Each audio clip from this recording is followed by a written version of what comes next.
नमस्कार दोस्तों। आज से हम अपने इस चैनल पर एक नई सीरीज को आरंभ करने जा रहे हैं। इस सीरीज में हम एसएससी सीजीएल 2022 के मेंस के जो भी इंग्लिश के क्वेश्चंस हैं उसकी प्रैक्टिस करेंगे। इस प्रैक्टिस सेशन में हम जो भी क्वेश्चन होंगे फिलिंग द ब्लैंक्स के और क्वेश्चन टैग के या फिर मार्क जो करने होते हैं ग्रामेटिकल एरर के और अन्य जो भी क्वेश्चन के टाइप्स होते हैं उसके बारे में डिस्कशन किया जाएगा। सबसे पहले मैं इंट्रोड्यूस कर देना चाहूँगा अपने आप को कि मेरा नाम विवेकानंद शुक्ला है और मैं एसएससी के थ्रू ऑलरेडी नौकरी में हूँ और मैं इस साल का भी एसएससी सीजीएल का एग्ज़ाम दिया था जिसमें मेरा एसएससी के इंग्लिश सेक्शन में 42 क्वेश्चन सही थे आउट ऑफ 45 क्वेश्चंस में से। और मेरा मैथ्स और रीजनिंग में भी अच्छा स्कोर है। मेरा पूरा मिला करके स्कोर 300 लगभग आ रहे हैं 390 में से। तो मैं अपने जो भी एक्सपीरियंस है अब तक के एसएससी की तैयारी करने में या फिर कंपटीशन एग्जाम की तैयारी करने में उसको यूटिलाइज करके आप लोगों को अच्छा इंग्लिश पढ़ाने की कोशिश करूंगा। आज इस सीरीज में हम लोग शुरू कर रहे हैं एसएससी सीजीएल मेंस की पेपर को।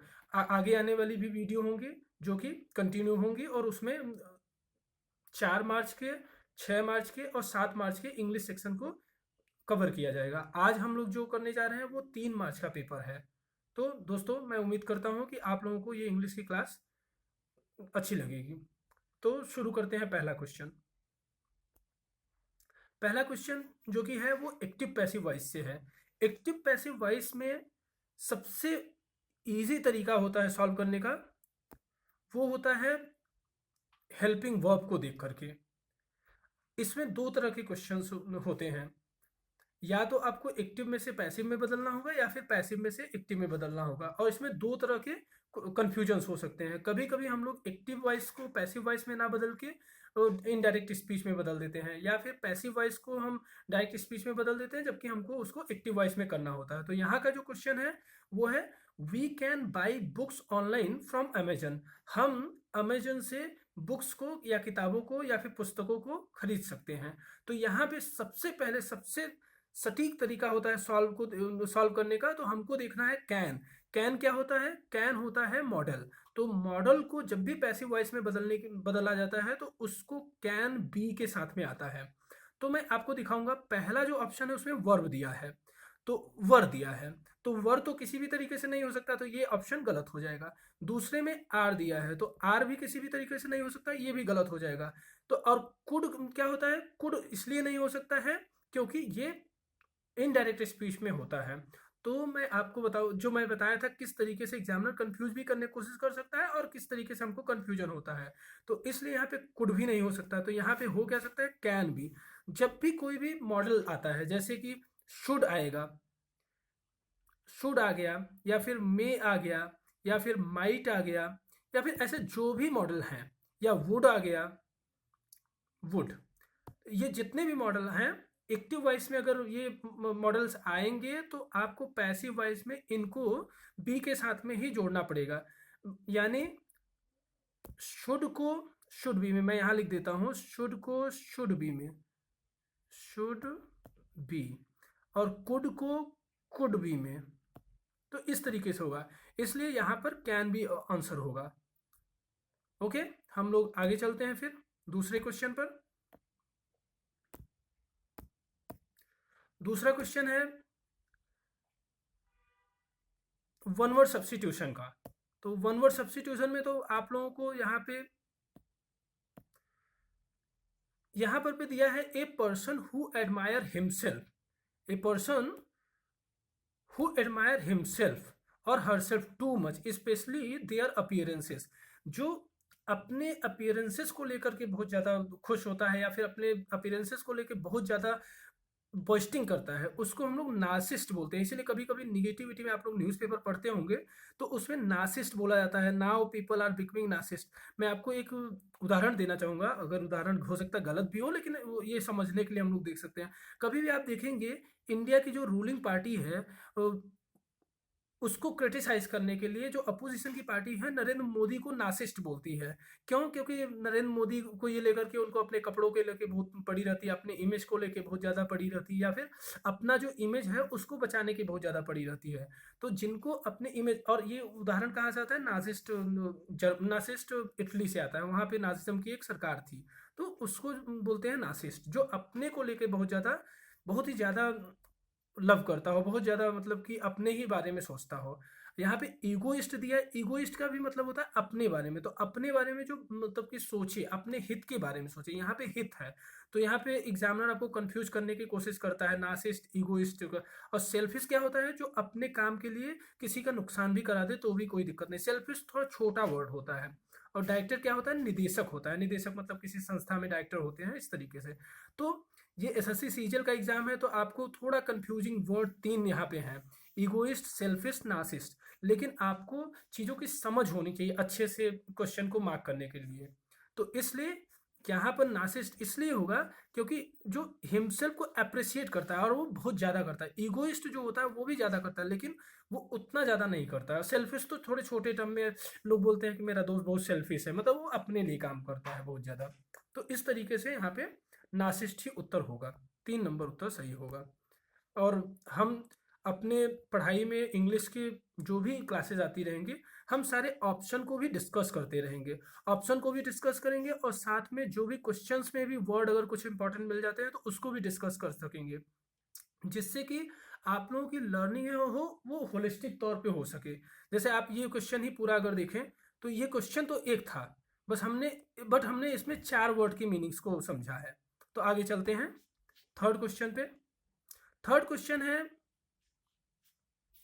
Edward second is a tragic tragic then some other plays by the dramatist. इसमें क्या करना है? अंडरलाइन पार्ट को आपको फाइंड आउट करना है कि अंडरलाइन पार्ट में कहाँ पे गलती है। तो यहाँ पे ये अंडरलाइन था, ये आपको अंडरलाइन ये समझ लेना चाहिए। तो यहाँ पे एडवर्ड सेकेंड क्या है? Is a tragic then some other places. Some other places मतलब कुछ अदर जो प्लेस है बाय द ड्रामेटिस्ट। तो मतलब यहाँ पे एडवर्ड सेकेंड जो है एक किसी ड्रामेटिस्ट के ड्रामा या फिर प्लेस या फिर वर्क्स को, जो किसी भी राइटर या फिर लिटरेचर के काम को, लिटरेचर के रचना को वर्क्स बोला जाता है। यहाँ पे एस ज़्यादा, वर्क तो काम होता है, वर्क्स जो होता है किसी भी आर्टिस्ट या फिर लिटरेटरी वर्क को बोला जाता है, लिटरेटरी वर्क्स बोलते हैं। तो जैसे किसी का भी किताब होगा, भगवत गीता किसका वर्क्स है? तो जो भी उसको लिखा है। या फिर तुलसीदास का वर्क्स क्या है? रामचरितमानस। या फिर रामायण किसका वर्क्स है? मेरे ध्यान से उतर रहा है इस समय। तो उनका उनका वर्क्स है। इसी तरीके से जो लिखा है उसका वर्क बोलते हैं। तो Edward second is a tragic then some other. तो यहाँ पे क्या क्या ऑप्शन होगा इसको बदलने के लिए? The most tragic, some other places, फिर होगा less tragic then, no substitution required, या फिर एटलीस्ट ट्रेजिक एज। तो यहाँ पे जो भी देखने से लग रहा है ये तीनों नहीं होगा। क्यों? जब भी कभी कंपैरिजन दो के बीच होता है तो कंपैरेटिव होता है, जब कभी ज़्यादा चीज़ों के बीच में कंपैरिजन होता है तो हमेशा द के साथ में मोस्ट आता है। जो क्योंकि यहाँ पे बहुत सारे काम है उसके, प्लेस हैं ड्रामेटिस्ट के, तो उस ड्रामेटिस्ट के बहुत सारे प्लेस में से एडवर्ड सेकेंड जो है वो सबसे बेस्ट है। मतलब Edward second is the most tragic, the most tragic then some other places by the dramatist, ऐसे होगा। तो यहाँ पे ऑप्शन नंबर 1 सही होगा। अब हम थर्ड क्वेश्चन पे आते हैं, फोर्थ क्वेश्चन पे, सॉरी। फोर्थ क्वेश्चन क्या है? यहाँ पे हाईलाइटेड पार्ट को इम्प्रूव करना है। हाईलाइटेड पार्ट को इम्प्रूव करने के लिए आपको क्वेश्चन पढ़ना है, the youth involve in the accident escape by the skin of his teeth. तो यहाँ पे हमको बेस्ट मीनिंग निकालना है एडिम्स का। ये एक एडिम्स है, by the skin of his tooth. By the skin of his teeth मतलब कि बेयरली मैनेज टू एस्केप, मतलब कि अगर ये समझिए कि यहाँ पे by the skin of his teeth, अब अगर एक स्किन के बराबर का अगर अंतर से कोई बचता है, इसको हम लोग हिंदी में बोलते हैं बाल बाल बचना। तो आपको एडिम्स याद करने होंगे। इस एडिम्स का मतलब होता है barely manage to escape. Deficiency of fund तो नहीं होगा, क्योंकि आपको तो यहाँ पे ऑप्शन से भी पता चलेगा, क्योंकि एक्सीडेंट है तो accident escaped by deficiency of fund ये कोई कनेक्ट नहीं कर रहा है। देखिए, आपको इडियम्स और फ्रेजेस के क्वेश्चन दो ही तरीके से आप सॉल्व कर सकते हैं। पहला तरीका क्या होता है कि आपको वो पूरी तरीके से याद हो। दूसरा तरीका क्या होता है कि आपको उस सेंटेंस में ढूंढना है कौन सा रिलेट करता है, इसीलिए आपको सेंटेंस दिया जाता है। थर्ड क्या है, ऑलवेज टेकिंग कैलकुलेटेड डिसीजन। यहाँ भी उस तरीके से कुछ नहीं है, वेरी एरोगेंट तो होने की कोई बात ही नहीं है। अगर कोई एक्सीडेंट में फंसता है, अगर आप लोग एक्सीडेंट होगा तो कोई आपको बचाने आएगा तो आप कहेंगे अरे भाई हमको मत बचाओ, मैं अपने आप से ही बचा हुआ आदमी हूँ। एरोगेंट तो आप नहीं हो सकते ना। तो इस तरीके से इसका मतलब अगर आपको याद है तो आप इसको मार सकते हैं, नहीं भी याद है तो आपको सेंटेंसेस समझ के बताना है चीज़ों को। ठीक है, मुझे उम्मीद है कि समझ में आया होगा। और इडियम्स और फ्रेजेस के लिए मैं आपको सजेस्ट करना चाहूँगा कि आप लोग इडियम्स और फ्रेजेस को याद करने की कोशिश ना करें, बस केवल उसको बार बार पढ़ते रहें। और जितने भी मॉक टेस्ट हैं, जितने भी प्रैक्टिस सेशंस हैं, उसको देखते रहें और उसको समझते रहें। मैं इसीलिए प्रैक्टिस सेशन लाया हूँ ताकि आप लोग बैठ के एक जगह पे साथ में चीज़ों को सीख सकें, डिस्कस कर सकें। और और क्या होता है कभी कभी कि आप अकेले बैठ कर के चीज़ों को नहीं कर सकते उतना आसानी से, बोरियत हो जाती है, या फिर आपको बुक से उतनी चीज़ें समझ में नहीं आती है। तो अगर आप वीडियो देखते हैं मेरी और इस प्रैक्टिस सेशन को देखते हैं तो आपको समझ में आएगा चीज़ें क्यों हो रही हैं और किस तरीके से चीज़ें इंप्रूव किया जा सकता है। मुझे लगता है मेरा वीडियो बनाने का भी पर्पज़, यूट्यूब चैनल बनाने का भी पर्पज़ यही है कि मैं अपने एक्सपीरियंस को बांट सकूँ और उस हिसाब से आपको भी इम्प्रूवमेंट मिल सके, आपको भी फायदा मिल सके। तो मुझे उम्मीद है कि आप लोगों को ये क्वेश्चन समझ में आया होगा। क्वेश्चन आगे बढ़ते हैं फिफ्थ क्वेश्चन पे। Select the option that express the given sentence in reported speech. हाँ, डायरेक्ट इनडायरेक्ट बोलते हैं या फिर रिपोर्टेड स्पीच बोलते हैं। रिपोर्टेड स्पीच या फिर रिपोर्टिंग स्पीच। रिपोर्टिंग स्पीच होता है वो डायरेक्ट, और इनडायरेक्ट होता है रिपोर्टेड स्पीच। तो आपको ये भी ध्यान रखना होगा। ये इनडायरेक्ट पूछ रहा है। इनडायरेक्ट किसका पूछ रहा है, Raghav said to Meera are you upset with me.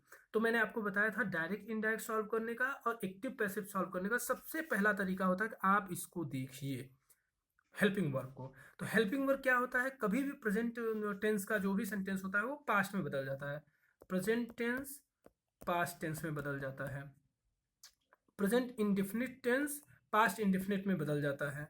Present continuous tense past continuous tense में बदल जाता है। तो इस तरीके से कंटिन्यू होता है। तो यहाँ पे आर जो होगा वो हमेशा पास्ट में आएगा। तो यहाँ पे भी वाज दिया है, यहाँ पे भी वाज दिया है, यहाँ पे भी वाज दिया है और यहाँ पे भी वाज दिया है। तो ये तो फॉर्मूला हम लोगों का अप्लाई नहीं हो पा रहा है यहाँ पे। तो हमको क्या करना पड़ेगा, बाकी चीज़ें देखनी होगी। कभी भी एक्टिव पैसिव देखने के लिए आपको तेजी से देखना होता है कहाँ तक सेम है। जहाँ तक सेम है, ये देखिए यहाँ तक आपको सेम है तो आपको इसके बारे में सोचना ही नहीं है, आपको फिर इधर देखना है। Raghav said Meera if she was upset with me, if she was upset with him, if she was upset with her. तो आपको यहाँ पे मीनिंग निकाल, राघव सेड टू मीरा, राघव ने मीरा से कहा are you upset with me, क्या तुम मुझसे अपसेट हो। तो कौन बोल रहा है यहाँ पे, राघव बोल रहा है। किससे बोल रहा है, मीरा से बोल रहा है, are you upset with me. तो इस तरीके से होगा। और कभी भी ये जो राघव होता है ये रिपोर्टेड स्पीच में आगे आता है। Raghav said to Meera if she was upset with me. तो मी तो नहीं होगा क्योंकि राघव आई होना चाहिए था ये। तो कभी भी किसी का नाम होता है तो किससे आता है, ही और हिम के साथ में कनेक्ट होता है। तो यहाँ पे राघव क्योंकि यहाँ पे मेल है तो हिम होगा, अगर वो फीमेल होता तो हर होता। रीजनिंग का यहाँ पे दिमाग मत लगाइए, क्योंकि अगर कंफर्म होगा नाम से आप जेंडर नहीं डिसाइड कर सकते हैं, तो वो फार्मूला यहाँ पे फॉलो नहीं होता है। यहाँ पे फॉलो क्या होता है कि नाम से भी आप डिसाइड कर सकते हैं कि कौन था। तो यहाँ पे हमको ये पता चल गया कि राघव मेल है, तो इस तरीके से यहाँ पे हिम होना चाहिए। Raghav said Meera if she was upset with me, with him. Raghav asked Meera why she was upset with him. तो यहाँ पे दो ही ऑप्शन हिम का बचा था तो हमने इसको भी पढ़ लिया, लेकिन इसमें जो इसका मीनिंग है वो फुली डिफरेंट है। मुझे लगता है जिसको आता होगा ये डायरेक्ट इनडायरेक्ट वो सोच रहा होगा कि क्या एक्सप्लेन कर रहे हैं। लेकिन मैं आप लोगों से रिक्वेस्ट करूंगा कि आप लोग बने रहिए और चीज़ों को आगे सीखते रहिए, क्योंकि जो बच्चों को नहीं आता है जो उनके लिए थोड़ा मुश्किल होता है तो उनको एक्सप्लेन करना ज़्यादा ज़रूरी है। तो इसलिए उनको सारे पॉइंट्स को एक्सप्लेन करना ज़्यादा ज़रूरी है, तो इसलिए एक्सप्लेन करना ज़रूरी है। तो इसमें ऑप्शन नंबर 2 सही होगा। इसमें यहाँ पे जो फार्मूला मैंने बताया था वो अप्लाई नहीं हुआ। मैं उम्मीद करता हूँ आगे आप लोग देखेंगे तो ये फार्मूला बहुत ज़्यादा काम करता है। 80% क्वेश्चन इसी से सॉल्व हो जाते हैं। अगर इससे सॉल्व नहीं होते हैं तो कुछ और भी कीवर्ड्स होते हैं, जैसे यस्टरडे, टुडे। यस्टरडे क्या होता है? प्रीवियस डे हो जाता है। टुडे क्या होता है? दिस डे हो जाता है। और टुमारो क्या होता है? नेक्स्ट डे हो जाता है। तो इस तरीके से भी चीज़ें बहुत ज़्यादा सॉल्व होती है, लेकिन उसमें इस टाइम इसमें ऐसा कोई ऑप्शन नहीं था, तो इसलिए वो फॉर्मूला नहीं अप्लाई हो पाया। तो मैं ज़्यादा कंफ्यूज ना करते हुए बस हमको इस क्वेश्चन में आर वर्ब देखना था और साथ में मी को बदलना था। तो मैं उम्मीद करता हूँ कि आप लोगों को समझ में आया होगा। क्वेश्चन नंबर बी सही है। यहाँ पे इरेज करता हूँ और आगे पढ़ता हूँ 6 नंबर क्वेश्चन पे। और यहाँ पे क्या है? Select the most appropriate option to fill in the blank. यहाँ पे ब्लैंक को फिल करने वाला क्वेश्चन है। ब्लैंक को फिल करने वाले क्वेश्चंस में आपको हमेशा इंग्लिश की अंडरस्टैंडिंग और थोड़ी सी ग्रामेटिकल नॉलेज की जरूरत होती है, और एग्जाम में नर्वस ना होने की जरूरत है, क्योंकि ज़्यादातर नर्वसनेस के कारण कभी कभी गलती हो जाती है। The friend decided to play card. दोस्तों ने निर्णय लिया कि वो कार्ड को खेलेंगे। To dash this to dash time while waiting for the cab. तो आपको इस क्वेश्चन को पढ़ने के लिए पहले इसका अर्थ अपने मन में निकालना होगा। अगर आप हिंदी भाषी हैं, जो आप कभी भी इंग्लिश को सॉल्व करते वक्त हिंदी में ट्रांसलेट करते हैं, अगर आप इंग्लिश भाषी हैं या फिर इंग्लिश में ही सॉल्व करते हैं तो आपके लिए आसान हो जाएगा। तो आपको तो तुरंत पता चल जाएगा। The friend decided to play card. कोई कार्ड खेलना कब स्टार्ट करता है? यहाँ पे दे रहा है ना, while waiting for the cab, जब वो कैब को वेट कर रहे थे। तो कार्ड तब खेलता है आदमी जब टाइम पास करना होता है। किल टाइम एक इडियम्स होता है। किल टाइम का मतलब होता है कि पास टाइम करना। जैसे हम लोग बोलते हैं नहीं कि टाइम पास कर रहे हैं, असल में टाइम पास नहीं होता, वो पास टाइम होता है। तो आपको ये भी याद रखना चाहिए। कभी भी सेंटेंस इंप्रूवमेंट में पूछ सकता है कि टाइम पास की जगह पे पास टाइम नहीं, पास टाइम की जगह पे टाइम पास कर देगा, आपको कंफ्यूज हो, वहाँ पे एरर होगा। तो उस तरीके से दिख रहा है। तो अगर अब आप दूसरे भी ऑप्शंस को हम लोग डिस्कस करते हैं। मूव, कोई तो ऐसा नहीं होगा कि टू मूव टाइम को मूव करने के लिए तो कोई कार्ड नहीं खेलेगा जब वो कैब के लिए वेट कर रहा है, या फिर टाइम को ईज करने के लिए नहीं। ईज थोड़ा सा कंफ्यूज कर सकता है, लेकिन ऐसा नहीं होता है कि टाइम को ईज करने के लिए कोई करेगा, टाइम को मारने के लिए करेगा, क्योंकि जो खाली टाइम है, या फिर टाइम को कोई इग्नोर तो कर नहीं सकता, टाइम तो आएगा ही और उस हिसाब से चलेगा। तो ये इनअप्रोप्रिएट वर्ड्स थे। बाकी जो सही होगा वो वो किल ही होगा, टू किलिंग टाइम। फिर नेक्स्ट क्वेश्चन पे आते हैं। Select incorrect select incorrectly spelled word. तो इनकरेक्टली स्पेल्ड वर्ड को सॉल्व करने का सबसे सही तरीका है, बहुत लोग आपको बहुत सारी चीज़ें बताएंगे। मैं आपको सलाह देना चाहता हूँ कि आप कभी भी किसी चीज़ को पढ़ें, कभी भी कुछ भी इंग्लिश के किसी भी टेक्स्ट को पढ़ें, तो आप हमेशा नोटिस करते रहिए किस जगह पे कौन सा वर्ड आ रहा है। और ये प्रक्रिया कंटिन्यूअस अप्लाई करने से ही चीज़ें इंप्रूव होंगी। जब आप कंटिन्यूअसली ये प्रक्रिया अप्लाई करेंगे तभी आपका जाके ये स्पेलिंग का एरर इम्प्रूव होगा। अदरवाइज ये स्पेलिंग एरर कभी भी इम्प्रूव नहीं हो पाएगा। कभी कभी आप सही कर लेंगे, कभी कभी आप गलत कर लेंगे, लेकिन जिस तरीके से मेरिट जा रही है एसएससी की, आप किसी भी मामले में रिस्क नहीं ले सकते हैं। तो इसलिए इनकरेक्टली स्पेल्ड वन है डिसेडेंट। ये डिसेडेंट जो है ये है, फिर डिसेडेंट है, डेसिमेट है, फिर डिजीज्ड है। तो आपको सबसे कठिन स्पेलिंग होती है डिसीज्ड की। आपको इसमें कंफ्यूजन हो सकता था, DESEASED। डिसीज का मतलब क्या होता है? मर जाना। तो ये सही है, बिल्कुल सही है। आपको अब देखिए, आपको ये मौका मिल गया यहाँ पे, तो आपको यहाँ पे ये वर्ड्स याद कर लेना। डिसीज का स्पेलिंग क्या होता है? DECEASED। फिर डेसिमेट होता है। डेसिमेट का मतलब किसी को बर्बाद कर देना। जैसे लोग कहते नहीं कि आप न्यूज़पेपर पढ़ते होंगे तो आता है योगी डेसिमेटेड द माफियाज हाउस, किसी को पूरी तरह से ध्वस्त कर देना। और डिजिडेंट जो होता है वो डिजिडेंट डिजिडेंट मतलब होता है कि आपका कोई भी, तो यहाँ पे जो गलत होगा ये डिजिडेंट होगा, क्योंकि इसकी स्पेलिंग दूसरी होती है। एक तो होता है डिजेंडांट, ये तो कोई शायद नाउन का वर्ड है या फिर कोई मूवी का नाम था, तो ये भी सही है। ये डिजिडेंट गलत दिख रहा है, ये डिजेंडेंट। अगले क्वेश्चन पे जाते हैं। इसमें पूछा है identify the incorrectly spelled word in the given sentence. अब ये नया ट्रेंड आया है एसएससी में पूछने का कि आपको पूरा सेंटेंस ही दे देगा, उसमें से आपको गलत सेंटेंस फाइंड आउट करना होगा, गलत वर्ड फाइंड करना होगा। तो ये फाइंड करना थोड़ा सा मुश्किल हो जाता है, इसीलिए मैंने बोला कि आपको हर वर्ड को बहुत ध्यान से देखना होगा। हर वर्ड के जो माइन्यूट्स होते हैं, जहाँ पे ई और आई आता है, जहाँ पे ए आई आता है, जहाँ पे डबल ई आता है, जहाँ पे किसी भी चीज़ का डबल आता है, डबल पी डबल एल, इस तरीके से जहाँ पे डबल आर आता है, जैसे इररिलेवेंट होता है और एक्सेप्ट होता है, डिसीव होता है। तो आपको ये सब वर्ड्स लगातार देखने होते हैं और लगातार समझने होंगे। तो मैं हम लोग यहाँ पे इस सेंटेंस में देखते हैं, वन सही है, one part of the philosophy of life's meaning. अब देखिए इसमें एग्जाम में तो इतना टाइम होगा नहीं, तो आपको ये पूरा पढ़ने की जरूरत नहीं होता है, तो आपको बस ये डायरेक्ट ऑप्शन देखना होता है अगर आपके स्पेलिंग्स अच्छे से आपने उस पर मेहनत किया है, जब आप तैयारी कर रहे होंगे, जब पूरे पैसेज को पढ़े होंगे, तब आपको केवल ये ऑप्शन ही देख के करना होता है। ये पूरा बाकी बच्चों की तरह आपको ये पूरा पढ़ने की जरूरत ही नहीं है, अगर केवल इनकरेक्टली स्पेल्ड वर्ड देखना हो तो आपका इससे टाइम बचता है इंग्लिश में। तो थिंक यहाँ पे तो सही है, फिलोसॉफी भी सही है, सिस्टमैटिक सही है कि गलत है ये पता नहीं, फिर अटेम्प्ट जो है वो सही है, ATTEMT। मैंने आपको इसलिए बोला सिस्टमैटिक सही है या गलत है, मैं चाहता था कि चौथा ऑप्शन आप लोग भी देखें।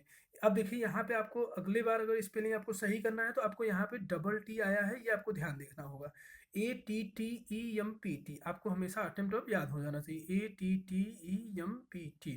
तो इससे क्या होगा, अगली बार आपको कभी भी अगर यहाँ पे सिंगल टी के साथ में दे देगा या फिर ई की जगह पे TA दे देगा तो वो गलती नहीं करना, जैसे कि इस बार किया ही है सिस्टमैटिक में।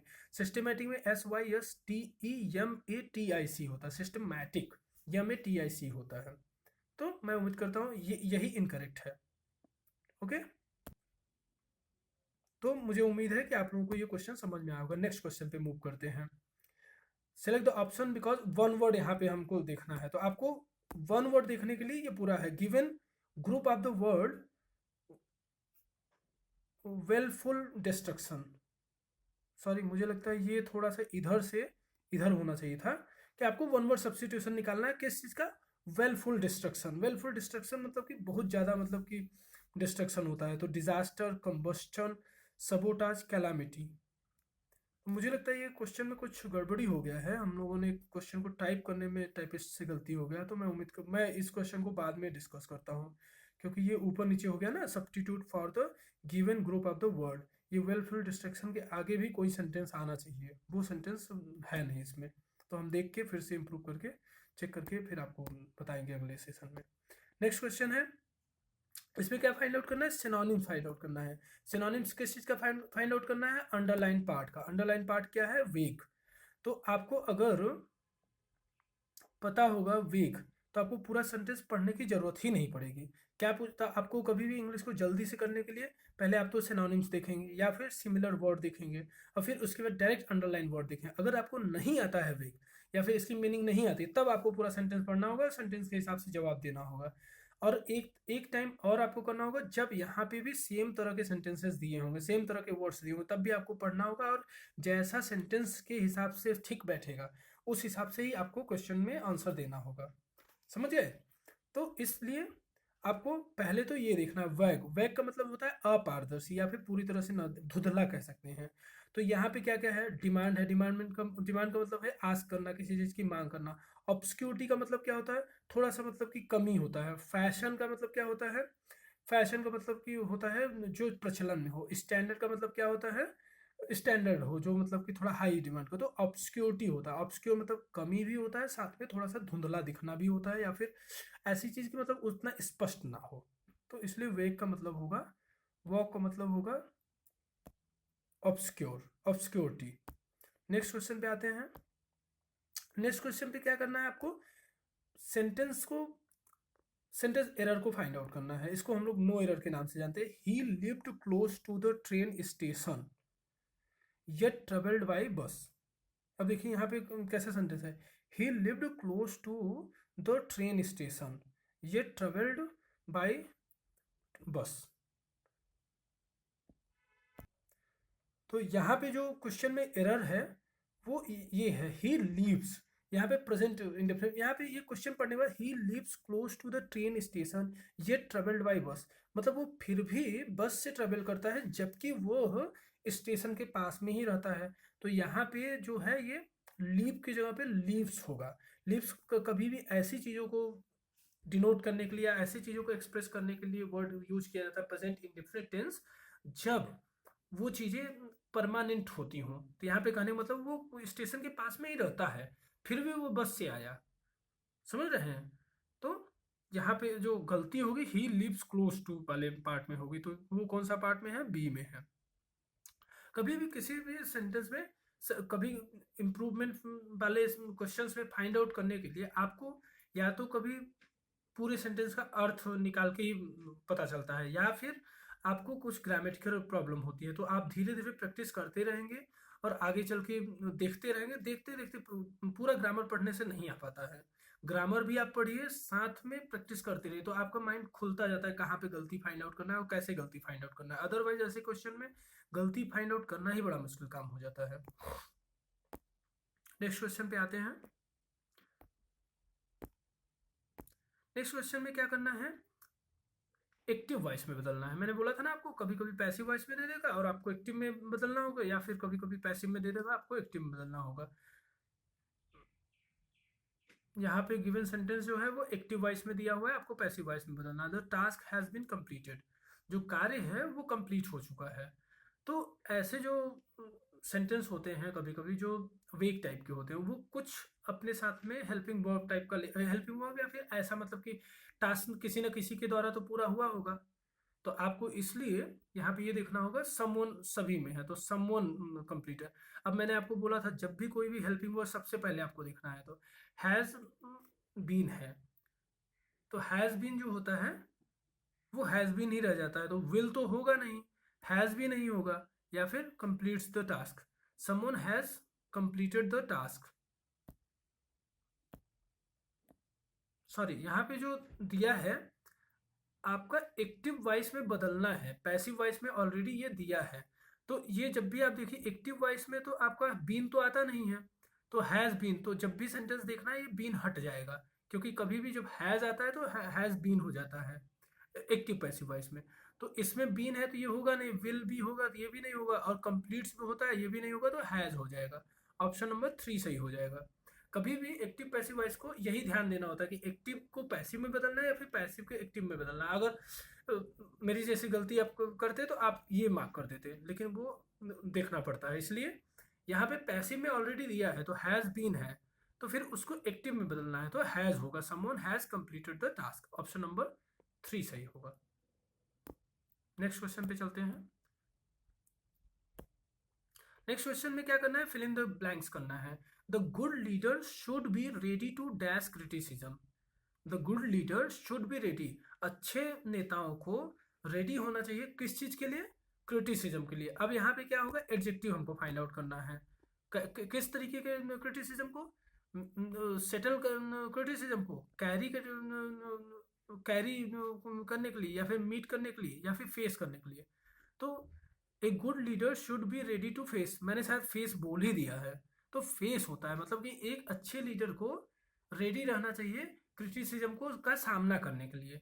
अगर आपको बोलना हो कि क्या किसी लीडर को क्रिटिसिज्म को सेटल करने के लिए, सेटल क्रिटिसिज्म ऐसा बैठता हुआ नहीं दिख रहा है, या फिर टू कैरी क्रिटिसिज्म मतलब कि किसी लीडर का काम ये होगा कि क्रिटिसिज्म करना, कैरी तो होगा नहीं, या फिर क्रिटिसिज्म से मिलने का हमेशा उसको चाहत रखना चाहिए, नहीं ऐसा नहीं। तो लीडर को क्रिटिसिज्म फेस करने का हिम्मत होना चाहिए, या फिर हम अपनी क्रिटिसिज्म जो फेस करेगा तभी तो आगे काम कर पाएगा। तो इसलिए बस लीडर को नहीं, हर आदमी को अपना क्रिटिसिज्म फेस करने के लिए रेडी होना चाहिए ताकि उस क्रिटिसिज्म से अपने आप को इम्प्रूव कर सके। तो the good leader should be ready, जैसे हम लोग बोलते हैं ना कि आपको अपनी आलोचना का सामना करना चाहिए, सामना मतलब फेस करना चाहिए, फेस टू फेस, तो इस तरीके से होगा, ये फेस होगा। चलते हैं नेक्स्ट क्वेश्चन पे। उम्मीद करते हैं आप लोगों को समझ में आ रहा होगा। अगर आपको कहीं पे प्रॉब्लम हो रही है पढ़ाने में या फिर कहीं पे समझने में प्रॉब्लम हो रही है तो आप लोग कमेंट बॉक्स में कमेंट कर सकते हैं, मैं उसका जवाब कमेंट में दे दूंगा, या फिर मैं नेक्स्ट वीडियो में भी आपका जो भी क्वेश्चन होगा नेक्स्ट वीडियो में आपके नाम के साथ में मैं बता दूंगा कि ये क्वेश्चन कैसे होना चाहिए था। चलते हैं नेक्स्ट क्वेश्चन पे। नेक्स्ट क्वेश्चन है अंडरलाइन पार्ट को इम्प्रूव करना है। My father's office is at a close distance, तो यहाँ पे क्या बोला है, सेलेक्ट द अप्रोप्रिएट एडम्स, तो मतलब आपको एक एडम्स को वो करना है, सेलेक्ट करना है जो इस वाले पार्ट के अर्थ को कैरी कर सके। मेरे पिताजी का ऑफिस थोड़े ही डिस्टेंस के दूर पर है, कहाँ से, घर से। तो थोड़े ही डिस्टेंस को अगर वो बोलने के लिए क्या बोला जाता है, एट ए स्टोन थ्रो। आपको समझ में आ रहा होगा कि मतलब कोई दूरी इतनी कम दूरी है कि आप कोई पत्थर भी फेंक के वहां पहुंचा सकते हैं। My neighbour's house is at my at a stone's throw from hand to mouth. हाँ, अब आपको देखिए यहाँ पे इस क्वेश्चन से आपको चार एडम्स सीखने का मौका मिल जाएगा। Eight eight a stone's throw मतलब कि बहुत नजदीक होता है, नजदीक। जो तीसरा है from hand to mouth, from hand to mouth क्या होता है, बहुत बेयरली आदमी अपना खाना पीना जुटा पा रहा है, जैसे कि मतलब हाथ से लेके माउथ तक बहुत पहुंच रहा है, बाकी कुछ नहीं हो पा रहा है। तो मतलब उसको खाना इतना कम मिल रहा है कि उसका बस गुजारा चल रहा है। एट 6 and 7, एट 6 and 7 का मतलब क्या होता है कि एकदम लास्ट पॉइंट पे, जैसे क्या होता है लोग बोलते हैं ना शाम की टाइम पे, एकदम शाम शाम हुआ है तब आप काम करने चले, तो एकदम लास्ट मोमेंट पे। A part and parcel, part and parcel का मतलब होता है कि पूरी तरीके से, जैसे कहते हैं कि it is part and parcel of my life, मतलब कि पूरी तरीके से यही, बस इतना ही, पार्ट एंड पार्सल इस तरीके से मतलब निकाल सकते हैं। तो इस तरीके से मुझे उम्मीद है कि आप लोगों को समझ में आया होगा। क्वेश्चन का अर्थ है, यहाँ पे आंसर जो होगा वो डी होगा, at a stone throw. Next question पे आते हैं, द कोलोजल बिल्डिंग। अब यहाँ पे क्या फाइंड आउट करना है, एंटोनिम्स। अब देखिए कोलोजल मिल गया आपको, पहले से ही अंडरलाइन पार्ट को देखना था। कोलोजल का मतलब क्या होता है, बड़ा। अब कोलोजल का मैं मतलब कोलोजल की 3-4 मीनिंग भी बता देता हूँ। जाइगेंटिक, जाइगेंटिक बोलिए या फिर गिंगैटिक बोलिए, जो भी आप लोग बोलते हो, जाइगेंटिक भी बोला जाता है, जाइगेंटिक। या फिर बिग तो नॉर्मल टर्म में बोला ही जाता है, बिग। या फिर बोला जाता है मैमथ। मैमथ एक तरह की एक हाथी होती थी जो सबसे बड़ी वाली प्रजाति होती थी। मैमथ को भी बिग बोलते हैं, जाइगेंटिक को भी बोलते हैं, और फिर कोलोजल को भी बोलते हैं। या फिर मॉन्स्ट्रस, मॉन्स्ट्रस भी एक वर्ड आता है, मॉन्स्ट्रस। मॉन्स्ट्रस भी एक बड़े के संदर्भ में आता है। तो यहाँ पे क्या पूछा, एंटोनिम्स। तो एंटोनिम्स के लिए क्या होगा, टिनी। टिनी छोटा, तुच्छ। और क्वाइंट का मतलब क्या होता है, क्वाइंट, क्वाइंट का मतलब शांत होता है शायद। हाँ, इनॉर्मस का भी मतलब होता है बृहद, इसको बोल सकते हैं, या फिर बहुत ज्यादा बोलते हैं। अब देखिए यही है, एसएससी में क्या करेगा, कभी कभी अगर सिनोनिम्स आपसे पूछेगा तो आपको 2-3 वर्ड ये वाले दे देंगे, कोलोजल, मैमथ, जाइगेंटिक या फिर मॉन्स्ट्रस। तो आपको इसमें से चूज करना होगा उस तरह। जाइगेंटिक जो होता है इसका यहाँ पे सिनोनिम्स सही बैठेगा, किसके लिए, कोलोजल के लिए, क्योंकि ये साइज में बड़े की बात कर रहा है। एनॉर्मस जो होता है वो साइज में बड़े की बात नहीं करता, मात्रा में बड़े। जैसे आप कहेंगे कि व्हीट या गेहूं, कहेंगे गेहूं बहुत ज्यादा मात्रा में है, तो आप बोलेंगे बहुत इनॉर्मस है, ये नहीं बोलेंगे कि बहुत कोलोजल है। कोलोजल किसके संदर्भ में बोलेंगे, बड़ी चीजों के लिए। जैसे कहेंगे कि एंटीला, मुकेश अंबानी का जो घर है, इट इज कोलोजल। या फिर आप किसको बोल सकते हैं, एफिल टावर को बोल सकते हैं। या फिर दुबई में एक बिल्डिंग है जिसका क्या नाम है उसका, कोई जो बहुत बड़ी सी बिल्डिंग है जिसके सामने सब लोग फोटो खिंचाते हैं, उसको भी कोलोजल बोल सकते हैं, जाइगेंटिक बोल सकते हैं, मैमथ बोल सकते हैं। तो ये साइज के लिए है।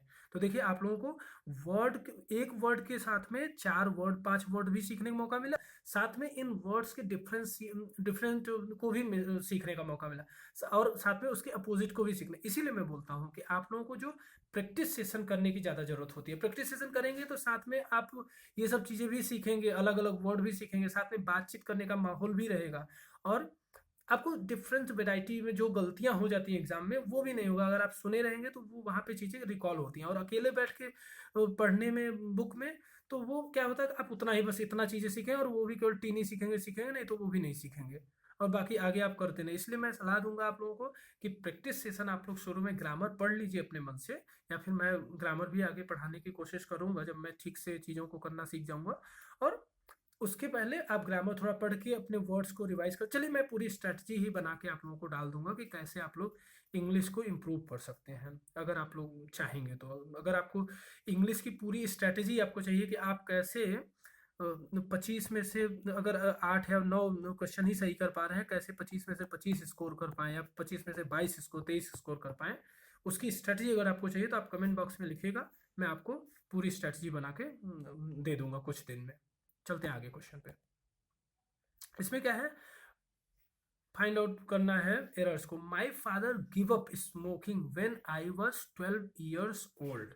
मेरे पिताजी ने स्मोकिंग छोड़ दिया when I was 12 year old. आपको आइडिया लग रहा है कुछ?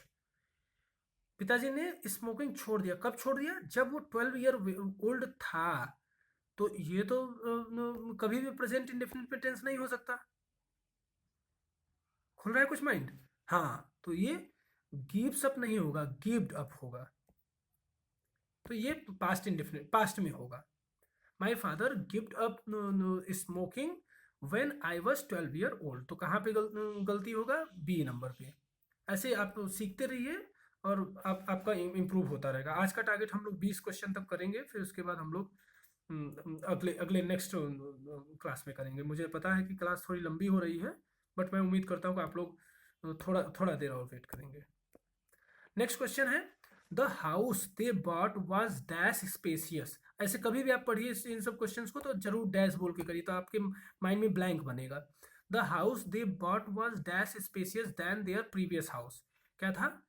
डैश स्पेसियस था, थोड़ा सा मतलब कि ज़्यादा स्पेसियस था मुझे लगता है।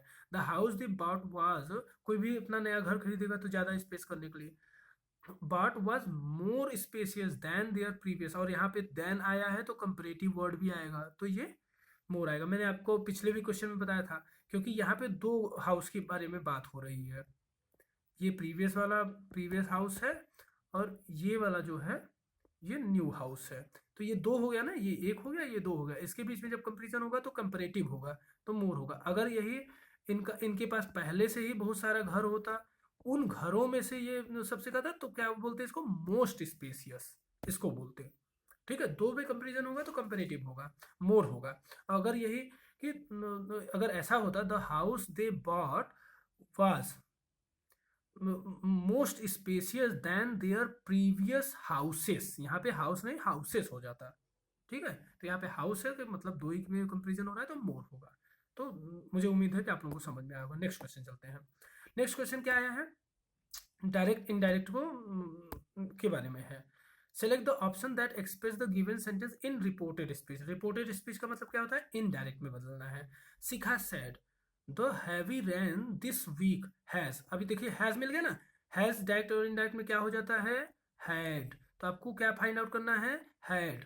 तो हैड कहाँ मिल रहा है? यहाँ पे ये हैज है, ये ऑप्शन गलत। यहाँ पे हैड है, इस ऑप्शन को सोचेंगे। यहाँ पे हैड है, इस ऑप्शन को सोचेंगे। यहाँ पे हैज है, इस ऑप्शन को सोचेंगे। ठीक है, Shikha said that the heavy rain this week. हाँ, दिस वीक हमेशा किस में बदल जाता है? दैट वीक में।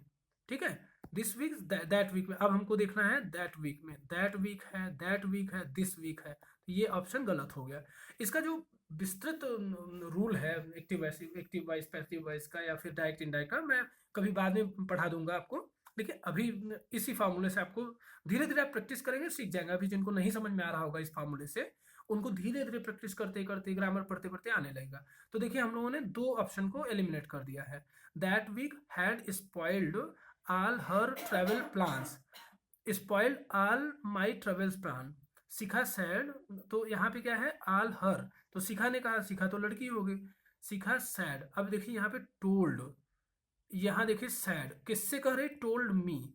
ऐसा तो कुछ कहीं बात ही नहीं हुई है कि शिखा सैड टू मी या शिखा सैड मी कहाँ से आ गया? ये नया वर्ड कभी भी, नया वर्ड हमेशा जहर की तरह होता है एक्टिव वॉइस पैसिव वॉइस और डायरेक्ट इनडायरेक्ट में। तो नए वर्ड तो कभी भी नहीं आ सकते, तो नए वर्ड के कारण ये भी गलत हो गया। कौन सा सही होगा? सी। तो Shikha said the heavy rain this week has spoiled all my travel plan. Shikha said that the heavy rain that week had spoiled all her travel plans. Okay, जो अभी तक वीडियो देख रहे हैं, मैं आपको एक चीज़ बताना चाहूँगा। आप जितने भी यूट्यूब पे वीडियोस देखते हैं, उसमें सभी लोग क्या करते हैं? सरल सरल क्वेश्चन पढ़ाते हैं, जिसमें उनको ऐसा लगता है कि बहुत अच्छा चल रहा है, बहुत अच्छा चल रहा है, लेकिन उससे सिलेक्शन नहीं होता। तो मैं आप लोगों को बोलूँगा कि आप हमेशा भी उन लोगों पे बिलीव करिए जो प्रीवियस ईयर क्वेश्चन पेपर पढ़ाते हैं और जो ढंग से चीज़ों को एक्सप्लेन करने के लिए बात करते हैं। और थोड़ा सा मुश्किल होगा, बट यही चीज़ें आपको जाके बाद में काम आएंगी।